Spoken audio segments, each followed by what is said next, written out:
ఏపీలో కూటమి ప్రభుత్వం అధికారంలోకి వచ్చిన తర్వాత రాష్ట్ర వ్యాప్తంగా కూటమి నేతలు, అలాగే కార్యకర్తల మధ్య విభేదాలు, భేదాభిప్రాయాలు వస్తున్న విషయం తెలిసిందే. పలు నియోజకవర్గాలలో ఇప్పటికే జనసేన వర్సెస్ టీడీపీ అనే విధంగా వ్యవహారం మారింది. ఇప్పటికే ఎంతో మంది జనసేన నాయకులు, తెలుగుదేశం పార్టీ నాయకులు బహిరంగంగా గొడవలు, ఘర్షణలు పడుతున్న విషయం మనకు తెలిసిందే. ఈ క్రమంలోనే ఈ రెండు పార్టీల మధ్య విభేదాలు వచ్చాయని, ఇలాంటి నేపథ్యంలో చంద్రబాబు నాయుడు సంచలన నిర్ణయం తీసుకున్నట్టు వార్తలు వస్తున్నాయి. ఏపీ డిప్యూటీ ముఖ్యమంత్రి పవన్ కళ్యాణ్కు ఊహించని షాక్ ఇచ్చేందుకు చంద్రబాబు రెడీ అయ్యారని సమాచారం. అతి త్వరలోనే డిప్యూటీ సీఎం పదవి నుంచి పవన్ కళ్యాణ్ను తొలగించే ఆలోచనలో బాబు ఉన్నట్టు తెలుస్తోంది. ఇటీవల చంద్రబాబు నాయుడు జిల్లా ఇన్ఛార్జ్ మంత్రులను కూడా ప్రకటించారు. కానీ లోకేష్కు ఎలాంటి పదవి ఇవ్వలేదు. అలాగే పవన్ కళ్యాణ్కు కూడా ఎలాంటి పదవి ఇవ్వలేదు. దీంతో పవన్ కళ్యాణ్ డిప్యూటీ సీఎం పదవి నుంచి తొలగించి ఆ పదవిని లోకేష్కు అప్పజెప్పబోతున్నారని సమాచారం. మరికొందరైతే హోంశాఖ పవన్ కళ్యాణ్కు ఇచ్చి డిప్యూటీ లోకేష్కు ఇవ్వబోతున్నారంటూ వార్తలు వస్తున్నాయి. పవన్ కళ్యాణ్ని కించపరిచేలా చంద్రబాబు నాయుడు ప్రభుత్వం వ్యవహరిస్తుందని మండిపడుతున్నారు. పవన్ కళ్యాణ్ పదవుల్లో ఏ తేడా వచ్చినా జనసేన తిరుగుబాటు చేయక తప్పదని హెచ్చరిస్తున్నారు. మరి ఈ వార్తలలో ఎంతవరకు నిజముంది అనేది తెలియాల్సి ఉంది. ఇక ఇదిలా ఉంటే ఆంధ్రప్రదేశ్లో అసెంబ్లీ ఎన్నికలు ముగిసి 5 నెలలు గడిచింది. ఈ ఎన్నికల్లో టీడీపీ, జనసేన, బీజేపీ కూటమి అధికారంలోకి వచ్చింది. చంద్రబాబు నాయుడు నేతృత్వంలో కొత్త ప్రభుత్వం కొలువుతీరింది. దీంతో ఆయన నామినేషన్ పదవులను భర్తీ చేశారు. ఈ పదవుల్లో టీడీపీతో పాటు మిత్రపక్షాలకు ప్రాధాన్యమిచ్చారు. ఇక 5 నెలల పాలన తర్వాత కూటమి ప్రభుత్వం ఎమ్మెల్సీ ఎన్నికలు ఎదుర్కొనబోతోంది. ఏపీలోని 2 గ్రాడ్యుయేట్ నియోజకవర్గాల ఎమ్మెల్సీ ఎన్నికలను ఎదుర్కొనబోతోంది.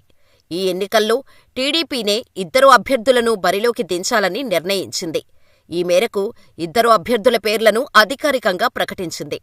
అసెంబ్లీ ఎన్నికల సమయంలో ఎమ్మెల్యే టికెట్ దక్కని వర్మకు ఈసారి ఎమ్మెల్సీగా అవకాశం వస్తుందని అందరూ భావించారు. కానీ ఈసారి కూడా నిరాశ తప్పలేదు. ఎమ్మెల్సీ అభ్యర్థిగా తూర్పుగోదావరి నుంచే అభ్యర్థిని ప్రకటించింది. నామినేటెడ్ పదవుల్లో సీఎం చంద్రబాబు మిత్రపక్షాలకు ప్రాధాన్యమిచ్చారు. కానీ ఎమ్మెల్సీ ఎన్నికల్లో మాత్రం టీడీపీ నేతలనే నిలపాలని నిర్ణయించారు. ఈ మేరకు మిత్రపక్షాలైన జనసేన, బీజేపీకి సమాచారమిచ్చారు. మిత్రపక్షాలు కూడా టీడీపీకి మద్దతు ఇచ్చాయి. దీంతో 2 స్థానాలకు సీఎం అభ్యర్థులను అధికారికంగా ప్రకటించారు. గుంటూరు, కృష్ణా జిల్లాల గ్రాడ్యుయేట్ ఎమ్మెల్సీ అభ్యర్థిగా మాజీ మంత్రి ఆలపాటి రాజేంద్ర ప్రసాద్ను ప్రకటించారు. ఇదే విధంగా తూర్పు, పశ్చిమ గోదావరి జిల్లాల గ్రాడ్యుయేట్ ఎమ్మెల్సీ అభ్యర్థిగా పేరాబత్తుల రాజశేఖర్ పేరును ఖరారు చేశారు. ఇదిలా ఉంటే టీడీపీ ప్రకటించిన 2 ఎమ్మెల్సీ అభ్యర్థులు అసెంబ్లీ ఎన్నికల సమయంలో ఎమ్మెల్యే టికెట్ త్యాగం చేసిన వారే.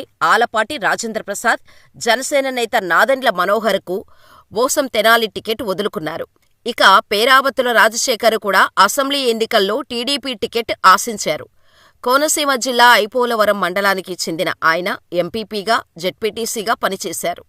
ఎన్నికల సమయంలో చంద్రబాబు కార్యక్రమాల కమిటీ పర్యవేక్షకుడిగా వ్యవహరించారు. కాకినాడ రూరల్ టికెట్ ఆశించారు. అయితే ఆ సీటు పొత్తులో భాగంగా జనసేనకు కేటాయించారు. దీంతో ఇప్పుడు ఎమ్మెల్సీ టికెట్ దక్కింది. ఇక పిఠాపురం టికెట్ త్యాగం చేసిన వర్మకు ఎమ్మెల్సీ టికెట్ వస్తుందని అంతా ఆశించారు. కానీ ఈసారి కూడా నిరాశే మిగిలింది. నామినేటెడ్ పదవుల్లో కూడా వర్మ పేరు కనిపించలేదు. దీంతో ఆయనకు మరో కీలక పదవి దక్కవచ్చన్న చర్చ టీడీపీలో జరుగుతోంది. పవన్ కళ్యాణ్ గెలుపులో వర్మ కీలకంగా వ్యవహరించారు. ప్రస్తుతం సొంత నియోజకవర్గంలో వర్మకు ప్రాధాన్యం తగ్గిందనే వాదన ఉంది.